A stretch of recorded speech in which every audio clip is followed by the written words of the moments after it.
Olá, tudo bem? Muito boa noite para você. Boa noite, Goiás. Nós estamos chegando a mais um programa. E lembrando a você que durante esse período de realização do Campeonato Goiano de Futebol, nós, TV Brasil Central e TV Assembleia Legislativa, que são parceiras, nós estamos transmitindo este programa às 10h30 da noite, 22h30, para dar tempo de haver o jogo, o pós-jogo, aquela coisa toda. Mesmo que não seja em dia de jogo, a gente manteve esse horário padronizado para que você não fique procurando a cada dia um horário diferente, tá bom?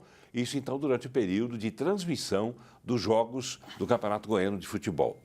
Muito bem, no programa de hoje, a gente recebe um deputado estadual. Um deputado estadual que tem projetos bastante interessantes, polêmicos, como, por exemplo, ele propôs que você possa entrar em partidas, jogos, estádios de futebol, você pode levar a bebida que você quiser. Pode ir num teatro, a mesma coisa, no cinema, a mesma coisa. Causou muita polêmica. Ele tem outros projetos também, como, por exemplo, o primeiro emprego, né, que geralmente é o mais difícil, né, as pessoas chegarem ao mercado de trabalho. Ele criou, através de um projeto dele, condições para que isso se dê de uma forma muito mais segura, muito mais tranquila e muito mais profissional, acima de tudo. E ele vai falar também sobre um assunto pessoal dele, um assunto que o levou a médicos até São Paulo, porque ele teve problema de saúde após a implantação daquele chip hormonal, que muita gente conhece como o chip da beleza. Ele vai falar sobre as complicações que aconteceram no corpo dele, em especial nos olhos, e que naturalmente, problemas que estão naturalmente deixando ele bastante preocupado. Claro, você não quer, ninguém quer e ninguém merece, né, perder a visão. Quem vai contar essa história toda para a gente está aqui, deputado estadual Charles Bento, ele que é do MDB. Tudo bem, deputado? Boa noite. Boa noite, Paulo. Boa noite a todos aí que acompanham a Brasil Central, a TV Assembleia Legislativa. Parceria que deu certo, uma parceria de sucesso e eu tenho certeza que é uma parceria duradoura. Tomara. Tomara, né? Presidente Bruno Peixoto e o presidente da Agência Brasil Central, que é o Reginaldo Júnior, estão cada vez mais afinados, né? A gente está cada vez mais afinado no sentido de levar até você, telespectador, a melhor qualidade em todos os sentidos do nosso trabalho. Lembrando também que nesse período a gente não tem como receber a sua mensagem por telefone, por WhatsApp, porque o programa está sendo gravado, tá bem? Então, eu espero que ainda assim você assista e saiba aproveitar bem as informações que o deputado vai passar para nós e você fique mais atento ainda a essa história do chip hormonal. A gente vai, inclusive, deputado, se o senhor concorda, a gente vai abrir o programa falando sobre isso já para alertar as pessoas sobre o risco que pode existir no uso desse chip hormonal. E ele vai explicar detalhadamente para a gente daqui a pouco. Boa noite, Goiás, já está no ar.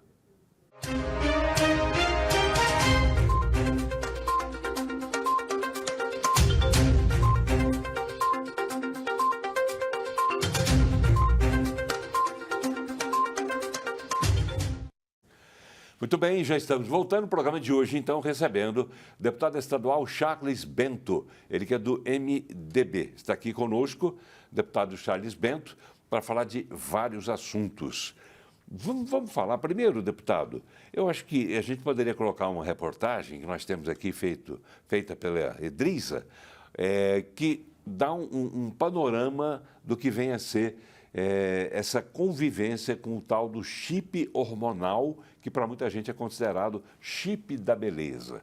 A gente ensaia essa primeira apresentação do assunto e, em seguida, aqui no estúdio, o senhor dá a sua explicação com mais detalhes, até porque o senhor aparece nessa reportagem também. Vamos conferir. Os chips hormonais, conhecidos popularmente como chips da beleza, têm sido motivo de preocupação entre os profissionais de diversas áreas. Os implantes estão sendo cada vez mais prescritos para tratar problemas como obesidade, menopausa e baixa libido. Porém, em muitos casos, podem trazer perigos gravíssimos à saúde. E foi o que aconteceu com o deputado estadual Charles Bento. Em entrevista à TV Assembleia, ele conta que começou a utilizar os dispositivos para controle hormonal e em apenas um mês percebeu dificuldades para enxergar. Não foi aprovado pela Anvisa, não foi à toa, né?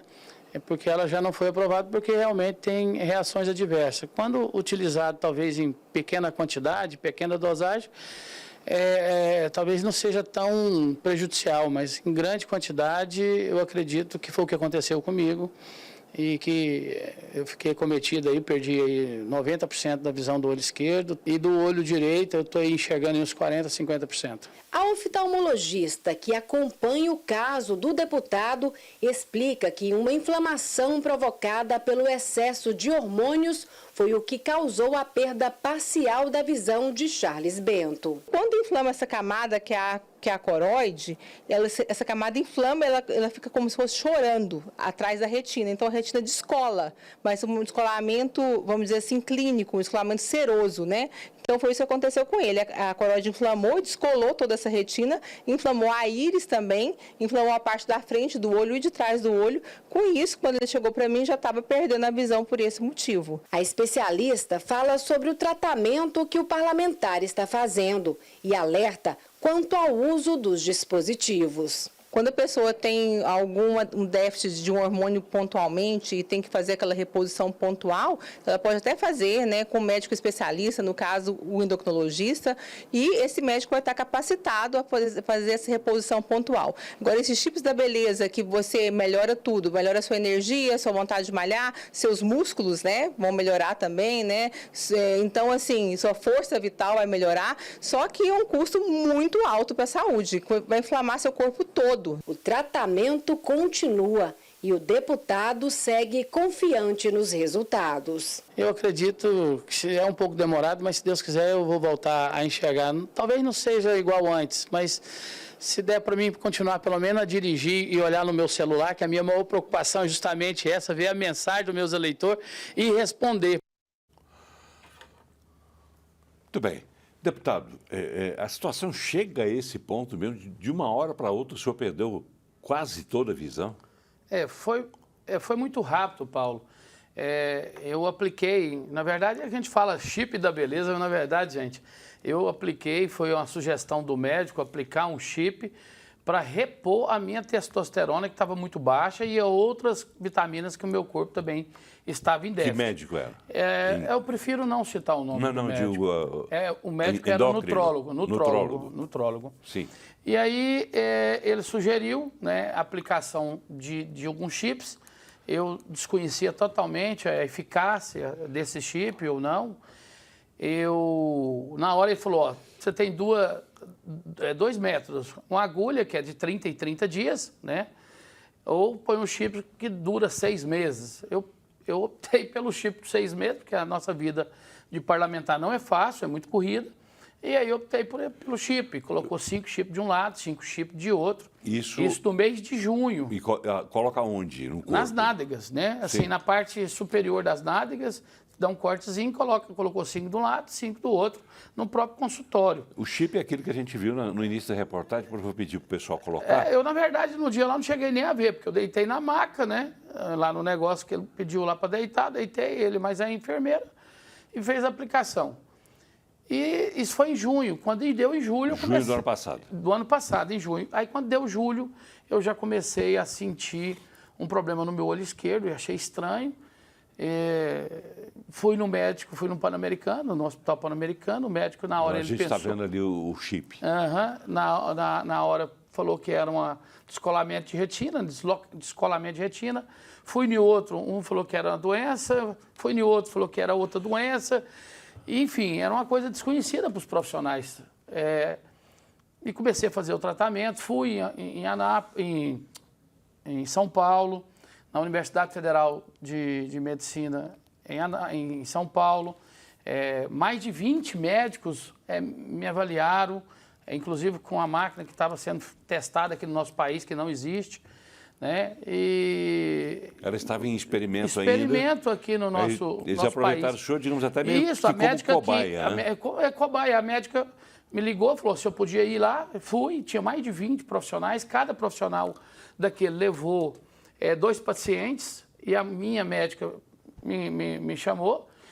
Tanto o Paulo, que o meu caso foi um caso até muito estranho, que nesse momento que estava atendendo os outros pacientes dos outros médicos, eles ficavam lá 5, 10 minutinhos, comigo eles ficavam quase 2 horas, 1h30, os 20 médicos lá olhando. E quando eu falei sobre a questão do chip também, porque eu já tinha falado com os outros médicos aqui em Goiânia, eles foram unânimes e falaram, ó, a reação, o que desencadeou o seu problema foi a questão do chip. Isso significa que o senhor tinha já, digamos, uma predisposição para adquirir essa doença? Isso, porque o próprio Dr. Marcos Ávila falou que lá atrás, muito tempo atrás, tinha deixado até uma cicatriz lá na minha retina, que eu tinha tido uma serose central. Essa serose central... Serose. O que eu fui buscar saber, o que mais desencadeia ela é justamente a questão hormonal. E foi onde que atacou ela e assim que acelerou.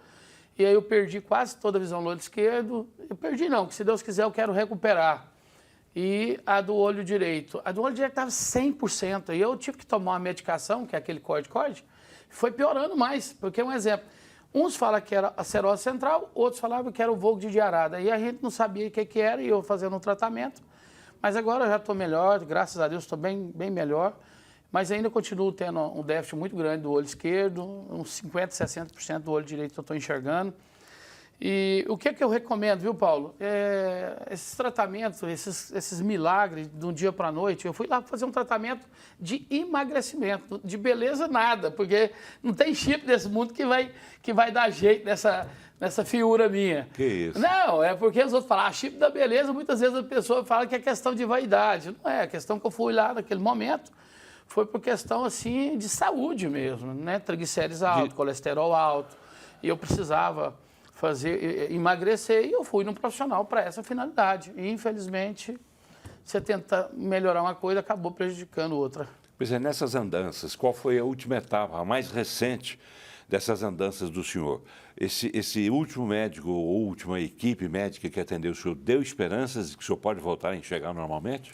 Eu conversei com a doutora Luciana, aquela inclusive que deu entrevista, que é ela que está fazendo o meu tratamento. Ela falou assim, ó, agora nós vamos tirar algumas medicações, né? E com essa medicação que nós vamos retirar, nós acreditamos que ainda vai dar mais uma melhorada, no seu olho direito principalmente.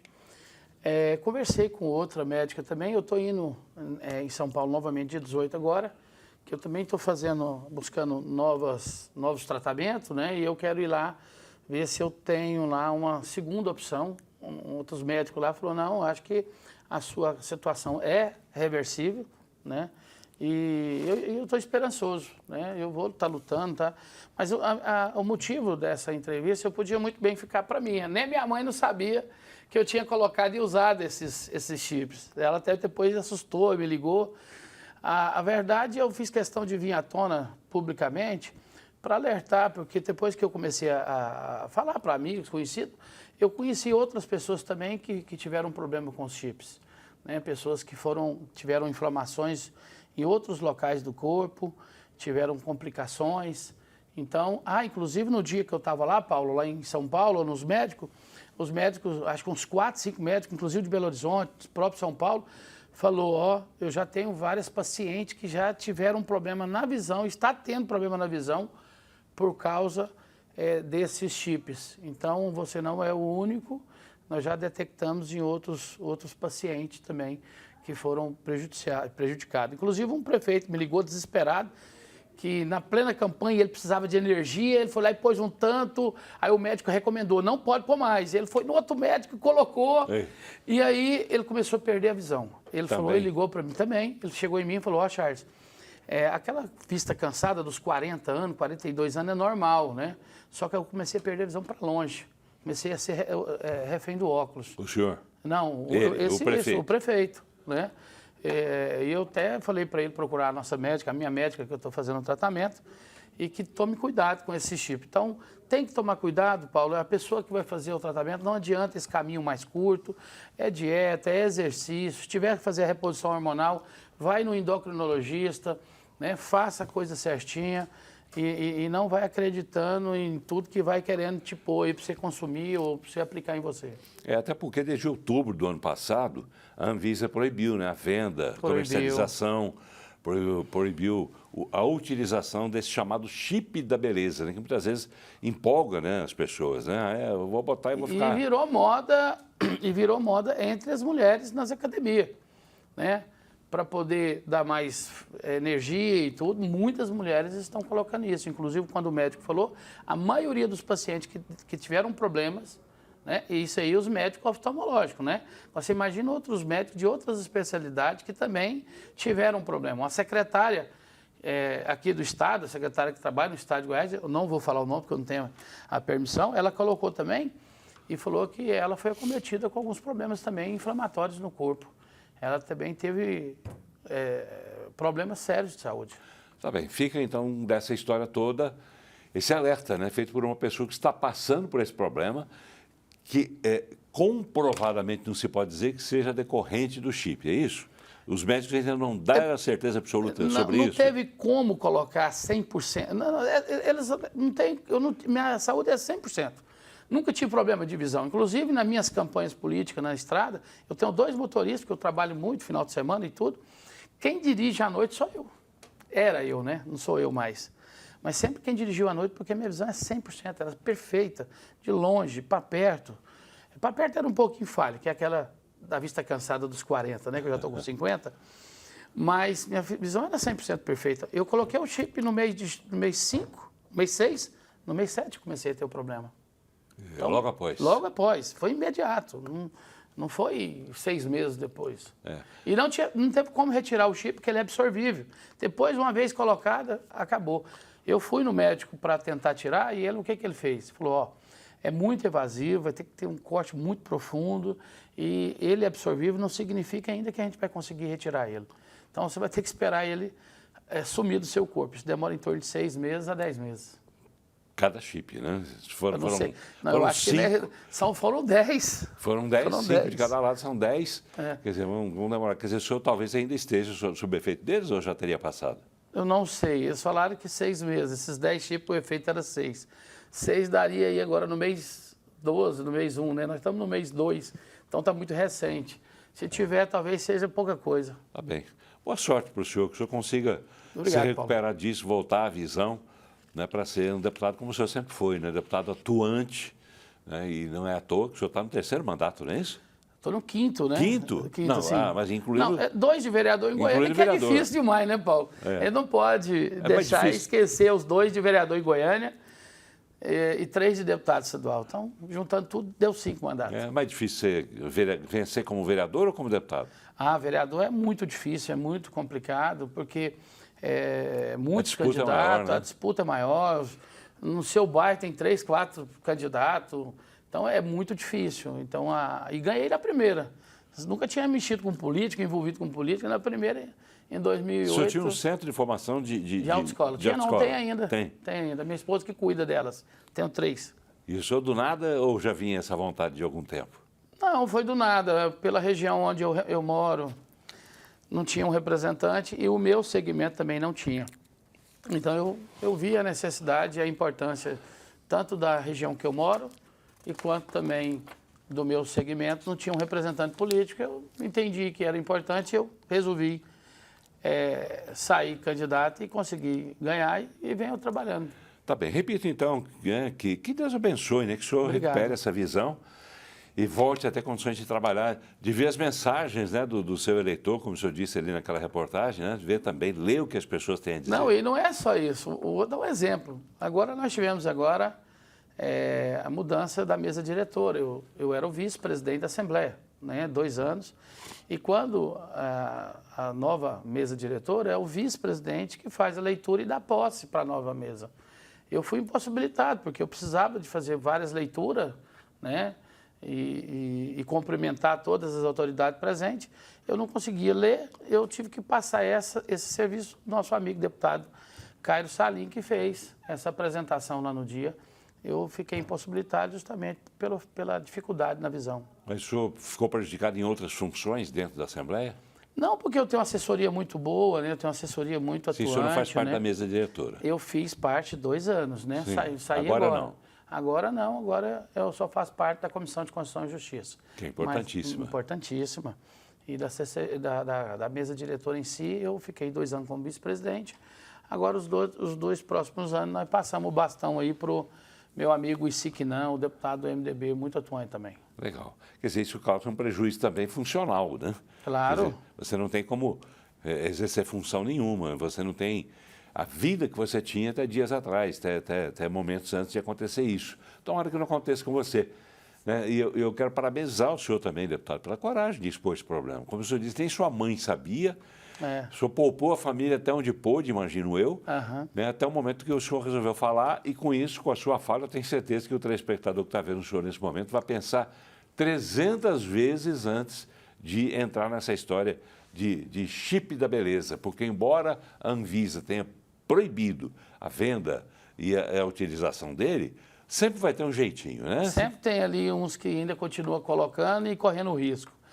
E lembrando, Paulo, Não que eu coloquei isso assim público, porque eu sou um agente público e eu me considero assim na obrigação de alertar as pessoas. Talvez seria covardia de minha parte esconder isso das pessoas, né? Porque eu fazendo isso, eu vou estar talvez evitando que muitas outras pessoas venham ter problemas futuros, seja de visão ou seja de outras coisas, igual a própria médica, a doutora, falou. Tá bem. Vamos falar, então... De projetos. Projetos? Vamos. Projeto polêmico? Atenção, Juliana, vamos na outra, tá bem?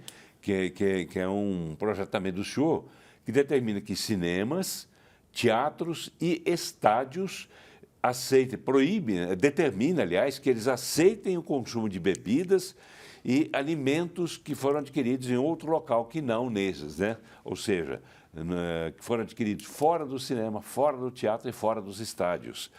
Os detalhes a gente traz com a repórter Edrisa Borges. Vamos ver. Os estabelecimentos como cinema, teatro, espaços para shows e clubes não podem impedir as pessoas de entrarem com o seu próprio alimento. Embora seja considerada ilegal pelo Código de Defesa do Consumidor, a prática ainda é recorrente no comércio. E, por esse motivo, Goiás tem uma lei específica que garante aos consumidores o direito de entrar em estabelecimentos de entretenimento com alimentos e bebidas. Você sabia? Eu não sabia. Eu não sabia dessa lei. Não, até uma novidade para mim saber agora que está valendo, né, essa lei.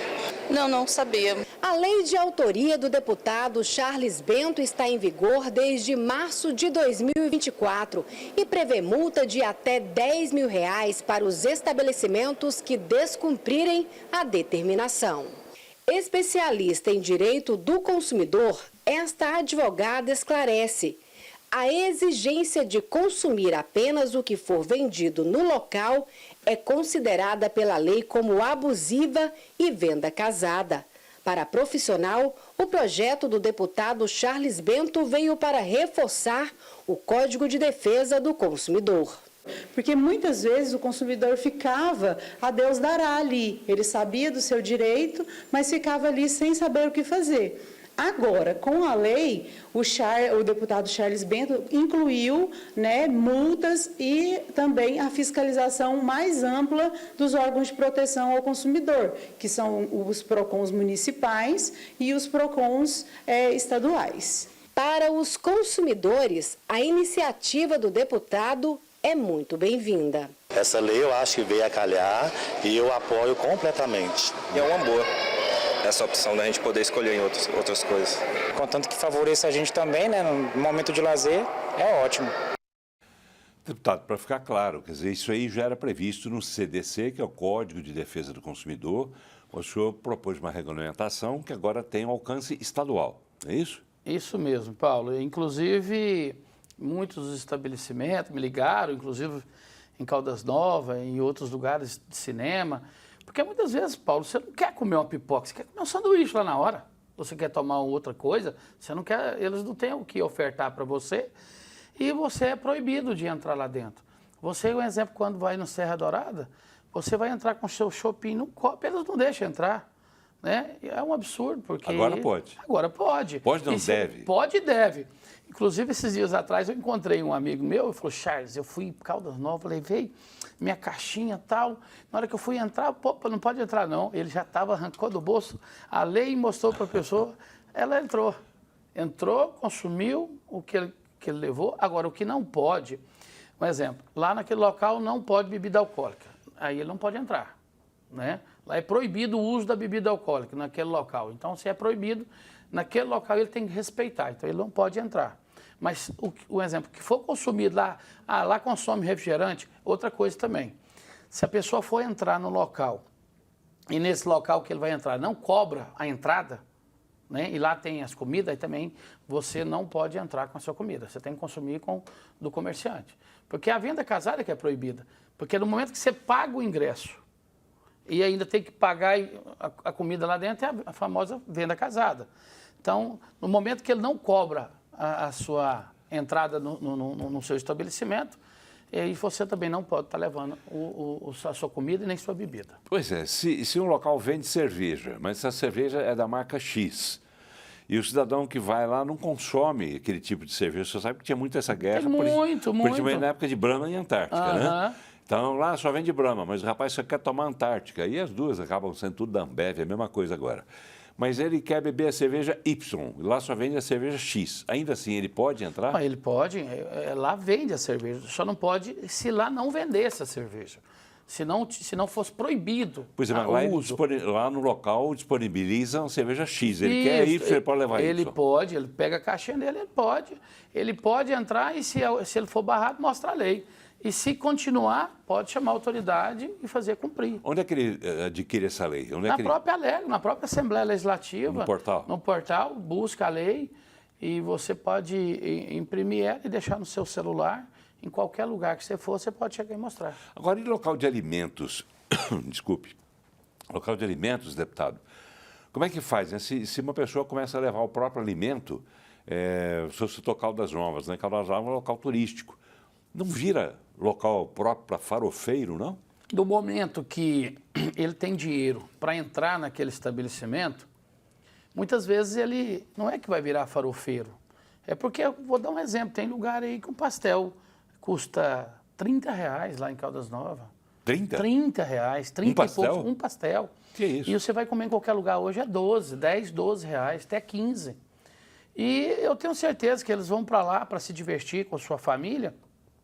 E não vai ser um ambiente de farofeiro, porque tem os lugares que as pessoas que querem entrar, ele vai entrar naquele lugar que tem a condição, o que cabe no bolso dele. Então, ele vai para qualquer clube, ele tem um dinheiro para pagar para entrar. E muitas vezes ele tem um dinheiro para consumir lá também, Paulo. Mas ele não quer consumir aquele produto, igual você falou da cerveja. Ele não quer comer aquela comida ruim, porque tem esses lugares, e tem lugar chique que a comida é pior do que a que você leva da sua casa. Então, não vai questão de farofeiro. Eu acredito que vai poder facilitar. E é lógico, ninguém vai levando também bagunça, fazendo piquenique, ele precisa também ter um espaço para ele sentar e tal. Claro. Eu acredito que isso aí, tudo na vida é consenso. Tudo, a pessoa que vai para um ambiente desse com a sua família quer paz, quer se divertir, quer descansar, e não vai lá para badernar. Consenso e bom senso. Né? Consenso e bom senso. Consenso e bom senso. E quero dizer que não vai nada contra, né, farofeiro. Eu só citei, porque muita gente fala, se abrir isso aqui vai virar piquenique, vai ter só farofeiro e a gente não vai ganhar nada e coisa e tal. Eu me coloquei na hora da pergunta numa posição, digamos, de um dono, um gerente de um restaurante, por exemplo. Foi apenas isso. E é uma situação que pode, infelizmente, acontecer. Posso falar uma coisa? Pois não. Com esse projeto, muitos estabelecimentos que cobravam uma fortuna começaram a baixar o preço. É mesmo? Começou a baixar o preço. Eles ameaçaram, inclusive, o projeto quando eu fiz, apresentou e foi aprovado. Nós vamos fazer o seguinte, nós vamos aumentar o preço e vamos jogar nas costas do deputado. Que isso aqui hoje é caro por culpa dele, né? Foi o contrário. Eles foi abaixar o preço para mostrar para o povo que não precisa levar. Então, eu acho que teve a reação positiva, né, através do projeto de lei. Pois é, um cinema é típico, né? Cinema e pipoca combinam, né? Combina. Agora, e se alguém quer levar um outro tipo de comida, um lanche, quer levar uma matula lá, como é que faz? Ele não atrapalhando a pessoa do lado e nem sujando o local, apesar que a pipoca suja também, né? E muito. E muito, né? Ele não atrapalhando quem está do seu lado esquerdo, do seu lado direito, nem na frente com essa matula, eu não vejo por que não. Já aconteceu isso? Tem algum tipo de reclamação de cinema, de bar, de restaurante? Não, nunca tive, assim, ninguém nunca ligou para mim. Um dos que ligaram e ficaram um pouco contrariados foi justamente os empresários, né? E eu falei para eles, não, eu sou todo ouvido, vamos discutir, talvez toda a conversa, todo o diálogo, podemos chegar aí numa forma que possa atender tanto o consumidor quanto vocês. Até hoje eles não apareceram, né? Em caso de o consumidor não ser respeitado com base nessa sua lei, o que é que ele pode fazer e deve fazer? Ele tem que chamar as autoridades do município. Qual autoridade? Primeiro o PROCON, né? E posteriormente a Polícia Militar. Porque eles, É caso de polícia? Claro, É uma lei, né? É uma lei, se você não cumpre a lei, é polícia. É mesmo? O senhor tem notícia de que já tem acontecido isso alguma vez? Assim, eu acho que não teve nenhum lugar que proibiu, assim, que não deixasse entrar. A princípio não deixou, mas depois que mostrou a lei, vai embora, deixou entrar. Então, acho que nunca teve nenhum tipo de problema, não. Pelo menos que eu fiquei sabendo, não. Tá bem. Mais alguma coisa sobre isso? Não, isso não, tranquilo. Eu acho o seguinte, todo mundo tem o seu direito de ir e vir e levar o que você quer. O que você não é obrigado a comer ou a consumir o que tem lá dentro.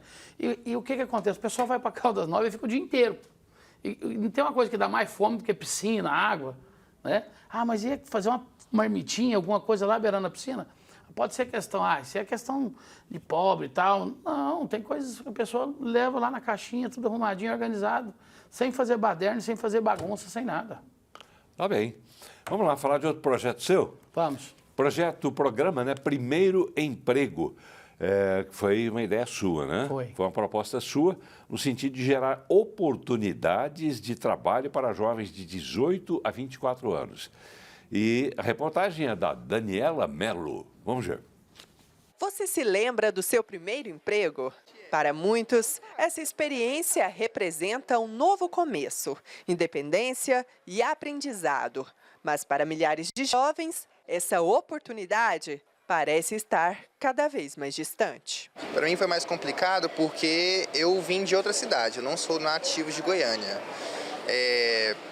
Eu só consegui um primeiro emprego aqui em Goiânia por causa da minha faculdade, por causa da minha formação, as portas que ela me abriu. Para a psicóloga Cíndia Bressan, o incentivo e o apoio nessa fase são fundamentais para que o jovem ganhe confiança e se prepare para os desafios da vida profissional. É também uma forma dos jovens terem o seu dinheiro, poderem administrar as suas finanças, ajudar em casa e até mesmo pagar outros estudos que eles precisam fazer. Com apenas 19 anos, Thalita Lemes já está no seu terceiro emprego, mas sabe bem as dificuldades que enfrentou para chegar até aqui. A maior dificuldade do primeiro emprego hoje em dia é justamente porque a maioria das empresas pede experiência.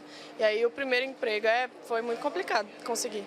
Para mudar essa realidade em Goiás, o deputado Charles Bento criou a lei estadual que estabelece o cadastro Primeiro Emprego para alunos da rede pública estadual. A proposta foi aprovada em 2 turnos na Assembleia Legislativa, sancionada pelo governo e já está em vigor. A ideia é incentivar a qualificação e garantir que esses jovens tenham prioridade em programas já existentes do governo como Mais Emprego. Uma vez que eu tenho jovens interessados no primeiro emprego, cadastrados, eu posso cruzar isso com vagas do Cine, com estágios do IEL, do CIEE e também oferecer um portfólio desses jovens para várias empresas que estão nas associações de comércio, que estão nas associações de uma forma geral. Dados do IBGE mostram que o desemprego no Brasil vem caindo desde o fim da pandemia, mas a realidade entre os jovens ainda é preocupante. Entre os que têm 18 e 24 anos, a desocupação chega a 15%, o dobro da média nacional. O jovem ele não sai preparado para o mercado de trabalho do ensino médio, então falta um apoio do governo, às vezes com programas que possam inserir ele de uma maneira mais fácil no mercado de trabalho. Os nossos jovens hoje, eles precisam desse carinho, dessa atenção, desse acolhimento e desse estímulo nas políticas públicas e, é claro, também nas políticas das diversas instituições e organizações. Assim, eles vão se sentir com mais acolhimento, eles vão se sentir melhores, vão estudar mais, vão aprender mais, vão se desenvolver mais, vão ter dinheiro também para realizar seus sonhos e a gente cria um ciclo virtuoso aonde o jovem se insere na sociedade de uma maneira fantástica e pode contribuir com a sociedade também, que eu acredito que é o que todo mundo espera. Deputado Charles, é uma ideia interessante, né? De 18 a 24 anos, o jovem está ali pronto, né, para entrar no mercado de trabalho. Antigamente se entrava, aliás, até com 9 anos, 10 anos, 11, isso lá para trás. Mas de 18 a 24 é a hora que o jovem está pronto para trabalhar e não tem essa primeira oportunidade. O que é que levou o senhor a propor esse assunto, esse programa? Paulo, primeiramente porque quando a gente atende no nosso escritório político que eu tenho na região noroeste, eu tenho um escritório que eu atendo lá uma vez por semana e também lá na Assembleia Legislativa, no meu gabinete. E o que eu vi foi vários e vários jovens buscar a primeira oportunidade. Não é o primeiro emprego, é a primeira oportunidade. A oportunidade é essa que, igual você falou, quando tinha 9, 10 anos, quem proporcionava essa oportunidade eram nossos pais, que colocavam nós para trabalhar, virar homem. Inclusive, nosso saudoso Íris Rezende Machado, uma vez eu ouvi dele, que quando ele foi governador, ele, escutando os jovens lá embaixo, lá no centro administrativo, no Palácio Pedro do Vico Teixeira, e ele falou, que barulho é esse? 5 horas da manhã. Falou, o que é isso? Eram os meninos, jornaleiros lá embaixo, separando o jornal para ir trabalhar e tal. Ele passou a dar um café da manhã para aquele pessoal. E depois de muitos anos, 99% daqueles jornaleiros, ele conheceu depois, viraram médicos, coronéis. Inclusive, tinha um que era meu amigo, que era diretor na época Ele contou essa história quando ele era prefeito, que é onde eu fui vereador. E ele foi diretor lá do SMT, na época, que vendia, que era um desses jornaleiros. Então, essas oportunidades apareciam com nossos pais. Aí veio essas leis aí, desse ECA, que para mim eu acho que é um ECA mesmo. É um ECA, você entendeu? Concordo. Eu falo muito isso. Para mim, eu acho um ECA, porque nós não podemos furtar a criança de brincar, de estudar, mas também ela tem que ter as suas responsabilidades. Muitos são contra, outros não, né? Eu respeito quem é contra, mas eu comecei a trabalhar muito novo, Paulo, e consegui vencer na vida por esse motivo. Quem não quer ter seu dinheirinho no final do mês? Claro. Quem não quer? Agora, meu sobrinho começou a namorar, tem 17 anos, fez agora. Falei, agora, você namorando, e a hora que você chamar a menina para o cinema, você vai ter que ir lá no seu pai e pedir, e aí, pai, me dá um dinheirinho aí, você acha certo? Você tem que ter o seu próprio dinheiro, comprar seu carro, comprar sua roupa, chegar, não deixar a mulher... Hoje as mulheres, mas os meninos, o homem mais a menina, quando vai para o shopping, divide a conta. No nosso tempo, Paulo, nós não deixávamos a mulher pagar de jeito nenhum. Então, esse primeiro emprego é para isso, para que os nossos jovens tenham dignidade. Eu tenho uma ligação muito forte com o Sistema S, que é o SESI-Senai, onde proporciona vários cursos profissionalizantes. Nossos jovens saem de lá já preparados para o emprego, né? Já sai muitas vezes até empregado. Eu vendo esse tanto de gente me procurando para ter o primeiro emprego, e aí eu ficava bem perdido. Tivemos a ideia, eu e o assessor, nosso assessor Marcos, em criar tipo um cadastro, né, do seu primeiro emprego.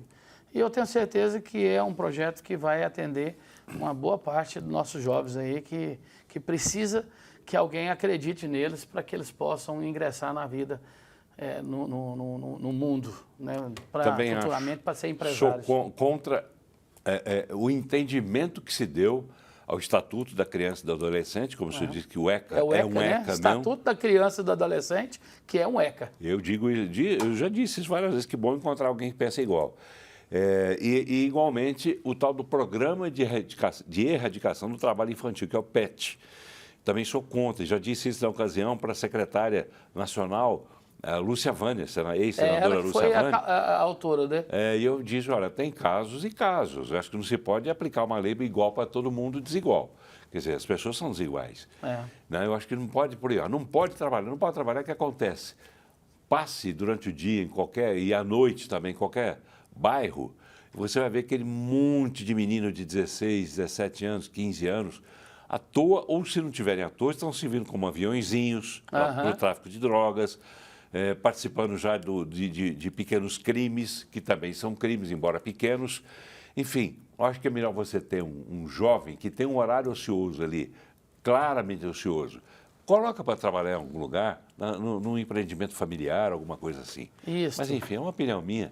E muita gente discorda e eu concordo com quem discorda de mim. Eu, particularmente, eu comecei a trabalhar muito novo. Comecei a trabalhar com 13 anos. Eu já tinha trabalhado com 11, mas, na verdade, carteira assinada, a primeira foi com 13, no mercado de Campinas, vendendo sapato, Paulo. Aí. Eu, com 16, eu fui garçom num shopping lá no seu lado, trabalhei dois anos lá. Eu trabalhava até mais tarde, levantava cedinho e ia para a escola. Né? Começava a trabalhar Fez mal para o senhor? De maneira alguma. Comecei a trabalhar em autoescola, fazendo sabe o quê, Paulo? Eu com a pastinha na mão de um lado e meu pai do outro, na rua. Nós parávamos nos comércios e perguntava se alguém ali precisava tirar carteira de motorista. E naquele momento eu fazia a inscrição e o dinheiro da minha inscrição era minha. Né? E aí eu comecei a trabalhar nisso, gostei. Logo meu pai foi ser instrutor na autoescola. Eu fui trabalhar de boy dentro da autoescola. A minha ex-patroa me deu a oportunidade da gente ter a primeira empresa lá em Trindade, a autoescola. Logo nós compramos a segunda em Goiânia. Cresci, graças a Deus, me tornei um dos maiores empresários do segmento de autoescola no estado de Goiás. Virei vereador em Goiânia já por 2 mandatos, todo meu terceiro de deputado estadual.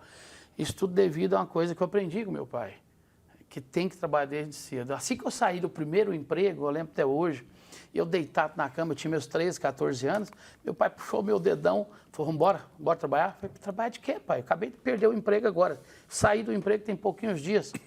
Ele falou assim, não é nessa cama que você vai arrumar emprego, chefe, vamos embora. Nem que você fique comigo dando aula no carro o dia inteiro. E é assim meu pai me tratou. Né? E eu dou muito graças a Deus e graças a meu pai de ter feito isso comigo. Tá certo. Deputado, política, o senhor é do MDB. MDB de Daniel Vilela, que é o presidente estadual do partido e que tem tido reiteradamente as bênçãos do governador Ronaldo Caiado, no sentido de que, a partir de março, abril, ele assuma o governo do Estado. O MDB que está fora do poder há quanto tempo aqui no Estado? Do Estado, eu sinceramente... Foi com o Maguito, né? Eu acho que foi. Foi com o Maguito, quer dizer, já lá se vão. O Maguito saiu, enfim, em 98 foi quando o Maguito saiu. 2025, quer dizer, mais de 20 anos, mais de 25 anos. O MDB... Mais de 30, 98. Não, 26. O MDB está com vontade de voltar ao poder? Como é que o senhor sente o MDB?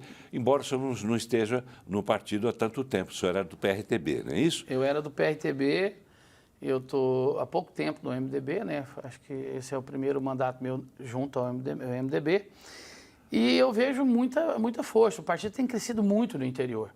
A nossa chapa do MDB para deputado, Paulo, lá passada, foi assim gigantesca. Nós tivemos mais votos do que a União Brasil, muito mais.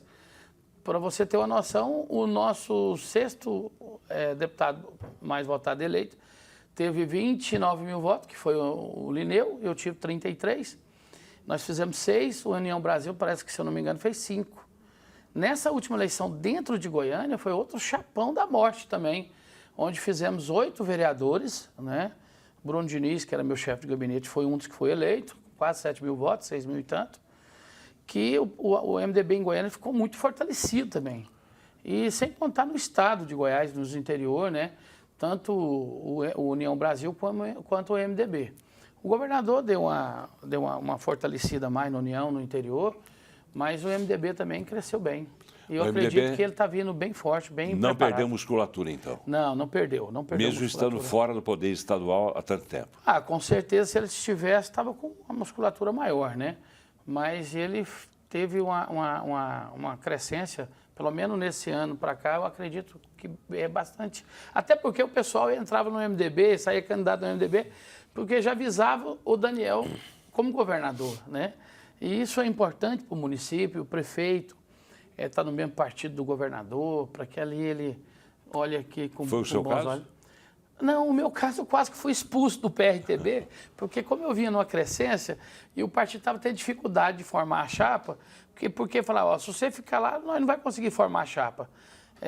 Você vai ganhar e os outros vão trabalhar para você, e você vira deputado e os outros não.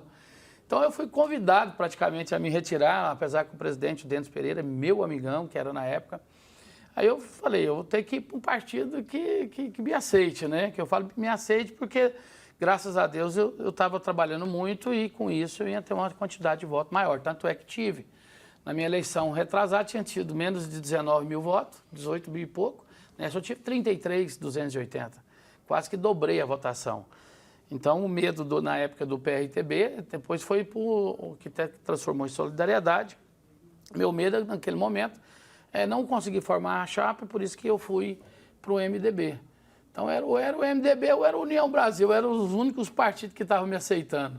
Aí eu optei pelo MDB. Como você disse aí, quer dizer, lá atrás as pessoas já estavam pensando lá na frente. E é assim dentro da política mesmo. Isso.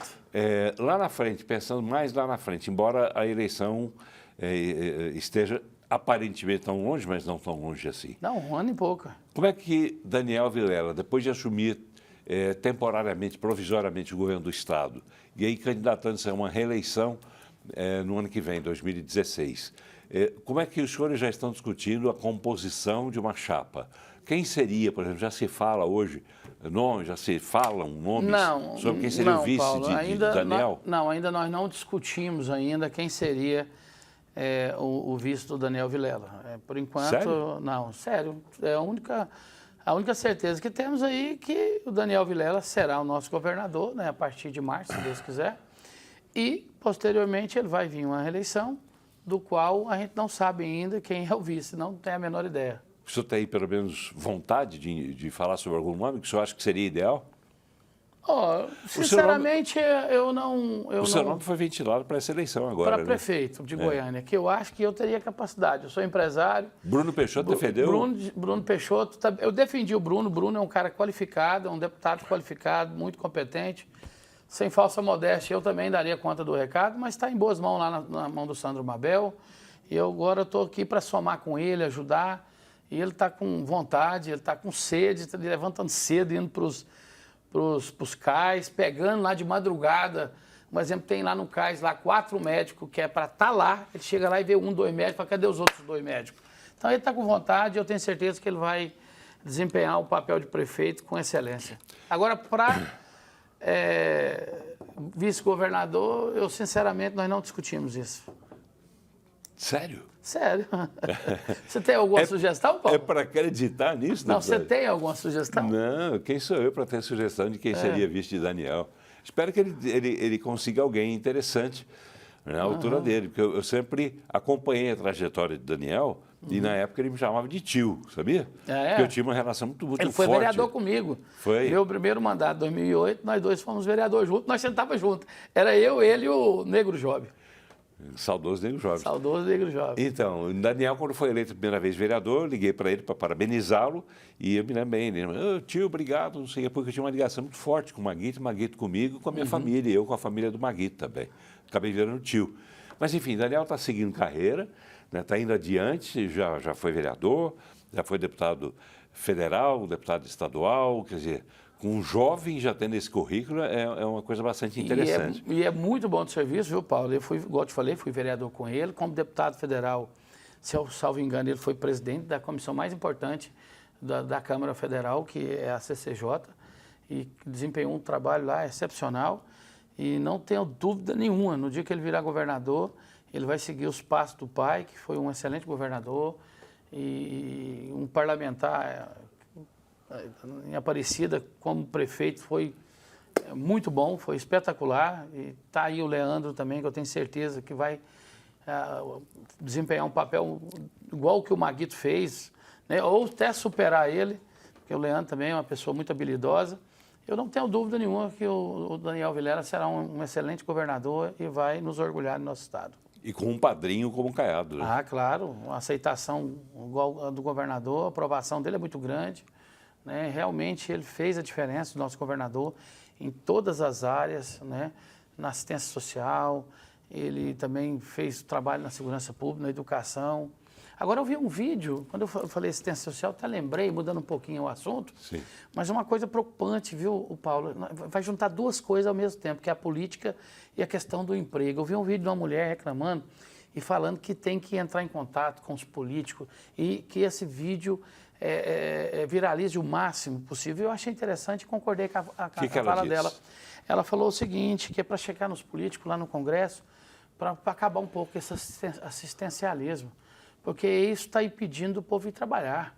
Você não acha mão de obra mais, Paulo. O povo não quer trabalhar. Por quê? Porque tem tanta assistência, é cesta dali, é bolsa daqui, é bolsa de cá, é bolsa de lá, que aí o povo não quer mais trabalhar. E a gente que é empresário, precisamos de mão de obra. Daqui a um tempo, vai fazer igual o pessoal do Brasil vai para os Estados Unidos, vai vindo gente de outro país para o Brasil para trabalhar, porque o pessoal aqui muitas vezes não quer trabalhar. E esse pessoal nos Estados Unidos correndo o risco de ser deportado. Deportado. Né? Que coisa. Mas o senhor é contra, então, esse assistencialismo também? O senhor pensa como ela? Não, o assistencialismo ele tem que existir por um período, não por tempo todo. Paulo, a pessoa... Eu vou te dar um exemplo. Eu recebo lá direto pedido de cestas básicas no meu celular. Direto. O que eu faço? A primeira coisa que eu faço, eu pego lá e olho. Essa pessoa que está me pedindo a cesta, ela me pediu há 2 anos atrás, há 6 meses atrás, há 1 ano atrás. Quer dizer, eu não posso alimentar essa pessoa por 1 ano, 2 anos, 3 anos. Ela tem que dar um jeito, eu tenho que dar a vara para ela pescar, não tenho que estar dando peixe. Então, esse assistencialismo, ele é importante. Tipo assim, ó, a pessoa ficou desempregada, vamos fazer um assistencialismo. Água e energia por 6 meses para aquela pessoa. E depois que ela voltar a trabalhar, ela volta e paga. Né? Você pode ajudar ali com a manutenção financeira pelos 6 meses, né? E faz uma entrevista de novo com essa pessoa. Ah, não, eu posso estar perdendo até voto aqui, viu, Paulo? Tá. Eu falando isso. Mas eu acho que é o que eu sinto, é o que eu acho, sabe? Porque esse negócio de ficar o tempo todo se ajudando, e a pessoa vai ficar se acomodando.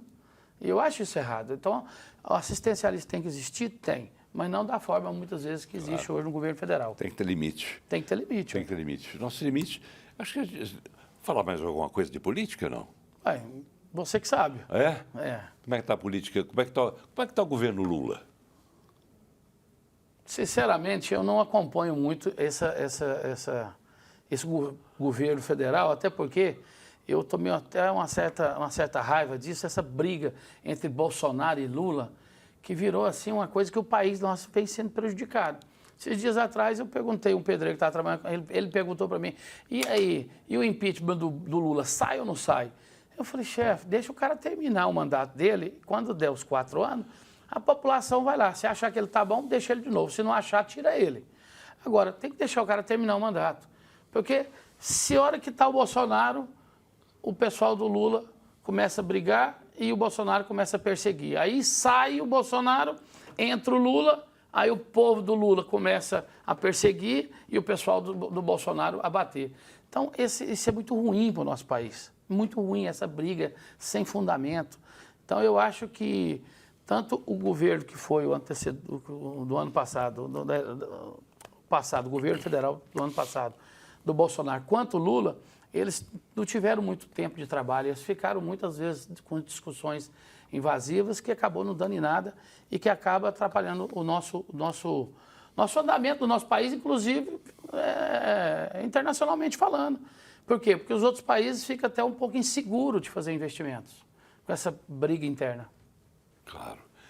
Não custa lembrar que Bolsonaro também passou por uma crise terrível, que foi a pandemia, né? Isso. Quer dizer, além dos problemas naturais... Teve a pandemia. Ele ainda teve que enfrentar uma pandemia que, por sua vez, foi usada, naturalmente, contra algumas decisões que ele tomou ou deixou de tomar, né, e o tornaram vítima. Eu também concordo, acho que essa história de esquerda-direita já tinha que ter sido superada. E não ficar como Goiás e Vila, não ficar com... Né? Não pode. Não pode um chegar perto do outro que já dá briga. Já sai faísca, você vê, até morte deu. O cara tá lá comemorando o aniversário lá, não sei se foi São Paulo, onde foi. Aí passou um outro lá e viu aquilo, só porque o cara era petista. O outro foi lá, entrou lá dentro, já meteu bala, matou o cara. Parece que era da Guarda Municipal, o outro era policial.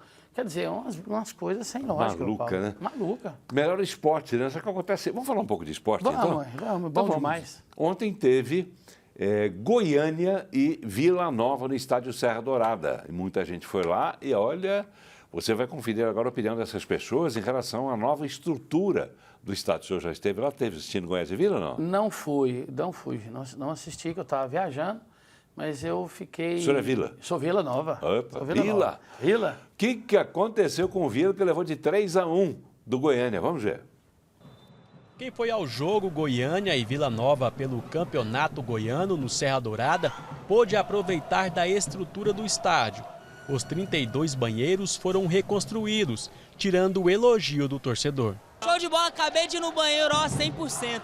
O Serra Dourada é a casa dos torcedores goianos. Eu, desde pequeno, venho no Serra Dourada, né? Eu estava muito, assim, triste, né, de ver a situação do estádio fechado, estádio com muita história. Agora venho aqui depois de muitos anos, uns 7 anos sem vir no estádio, voltei hoje, vim com meu pai aqui acompanhar o jogo. Cara, feliz. O estádio Serra Dourada ganhou recentemente uma nova iluminação. São 412 novos refletores de LED que garantem uma melhor visibilidade tanto a jogadores e também aos torcedores. E por falar em torcedores, olha, eles estão elogiando bastante o Serra Dourada. Vim pro Serra, a visão é outra, o conforto é outro. Serra Dourada é a casa do futebol goiano. Nota 10, nível hard altíssimo. É o palco do futebol goiano e ficou muito bom, a iluminação é excelente, os banheiros, igual você falou, muito bom, com papéis, né, bem limpinho, ficou outra coisa, parabéns. Como parte de uma ampla revitalização, o estádio passou por um leilão de concessão pública. A empresa que venceu a concorrência deve investir no mínimo 215 milhões de reais no complexo Serra Dourada. Muito bem. Falando em esporte, falando em estádio, deputado, o senhor tem um projeto relacionado à torcida. Qual é? O primeiro projeto que foi sancionado pelo governador Ronaldo Caiado no seu primeiro mandato foi um projeto de minha autoria, que foi a obrigação, os times, né, de Goiás, colocar o sistema biométrico, não só os times, também o governo do estado, colocar o sistema biométrico na hora que o torcedor for entrar, aquela identificação facial. É importante por quê, Paulo? Porque quando tem uma pessoa ali que for procurado pela polícia, alguma coisa, ele já vai ser proibido de entrar ali, já vai ser preso. Lá no Paraná, foi o primeiro estado que foi colocado, no estádio do Atlético Paranaense, já acharam várias pessoas que estavam sendo procuradas, acabou com aquela brigaiada dentro do estádio, inclusive teve um agora, mas foi no estado de Curitiba, mas não do Paraná. Então seria muito importante nossos estádios, nossos times, inclusive parece que aqui no Antônio Ascioli, o time do Atlético Goiano, acho que já colocou, Paulo. Eu acredito, e nós vamos conversar com o Guerra. O Goiás também, né? O Serrinha também. Agora, eu acredito que o nosso amigo Guerra, que é o nosso secretário de Esporte e Lazer, que é um excepcional profissional, uma pessoa maravilhosa e que ama o esporte, eu tenho certeza que agora ele vai fazer isso, ir para frente e a gente colocar isso em prática para que as nossas torcidas possam novamente se unir, juntar num Serra Dourada para assistir grandes espetáculos, igual foi no passado. Bonito e gostoso, né, Paulo? Eu sou um frequentador do estádio Serra Dourada assíduo. Eu gosto muito de ir assistir um jogo, comer aquele disquinho, tomar aquela cervejinha, né? Mas muitas vezes você não pode mais. Não pode. Por causa dessa briga aí que o pessoal não vai lá para assistir jogo, não. Vai lá muitas vezes para brigar, é lógico. E eu parei de ir lá por causa disso. Eu tinha uma cadeira cativa lá, sabia? Tinha. Cativa, assim, eu mesmo me dei essa cadeira, porque eu tenho toque, né? Que nem o rei Roberto Carlos. Então eu tenho mania, só sento ali, só uso aquela roupa naquele dia do jogo, senão não vai dar sorte. E eu me sentava... Aí você faz por qual time, Paulo? Pois é, Goiás, ainda. Tá a única coisa que eu mais o Daniel Vilela se diverge é isso. Eu sou Vila Nova e ele é Goiás. E eu estou quase indo para o Vila de novo, porque quando eu vim para cá eu torcia pelo Vila, que tinha um goleiro que era da minha cidade, Bebedouro, no interior de São Paulo, o Sanches, que lá em Bebedouro era conhecido como Nardão. E ele foi injustiçado no Vila, aquela coisa. Eu peguei bica do Vila e passei a torcer pelo Goiás. Agora eu estou pegando bica do Goiás, não sei o que eu vou fazer. Mas minha cadeira era 8834, me lembro até hoje. Para encerrar, deputado. Só para encerrar, o governador Ronaldo Caiado, na última reunião que nós tivemos, falando sobre futebol, tudo, ele falou que vai ajudar o Vila, que a última grande tarefa dele e desafio é ajudar o Vila a subir para a Série A. Eu falei, então vai ter que ser esse ano, porque ano que vem ele vai entregar o posto de governador para o Daniel Vilela, então tem que ser esse ano. Então, esperança dos vilanovenses seja do Vila ir para a Série A.